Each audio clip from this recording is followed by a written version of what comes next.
Hello guys, আসসালামু আলাইকুম রহমতুল্লাহি ওয়া বারাকাতুহু। ভাবছি আজকে পাল্লা দিব, পাল্লা দিতে পারিনি। আজকে ওয়েদার দেখেন কি অবস্থা ওয়েদারের। দুদিন ধরে আমাদের এখানে ওয়েদার খারাপ, কালকে মনে হয় ওয়েদার খারাপ থাকবে, ঠিক নেই। পাল্লা কবে দিব? এই যে আমার কবুতর উঠতেছে,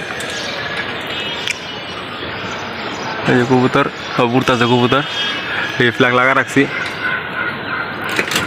দেন পুরা খালি ওয়েদার অবস্থা প্রচুর খারাপ ওয়েদার। এই দেন ওয়েদার দেন ভালো করে, পুরো আন্দার, রোদ নাই, একটা পুরো রোদ নেই এলাকায়। কবুতর উঠতেছে, উড়ুক, নেমে যাবে এখন। কোদা বেশি পাল্লা করা কবুতর না, তাই কোদা উঠতেছে কম। এখন 1 ঘন্টা কিংবা 1.5 ঘন্টা কবুতর উঠতেছে, বেশি দেয় না কবুতর এখন। এই যে কবুতর সব উঠতেছে, কোদা নামার পর ওরা নামার পরে আধা ঘন্টা পর কিংবা 1 ঘন্টা পর কোদা বন্ধ করে দিব সব। ছোটোখাটো একটা ভিডিও করছি, ভিডিও ছিল এ পর্যন্তই।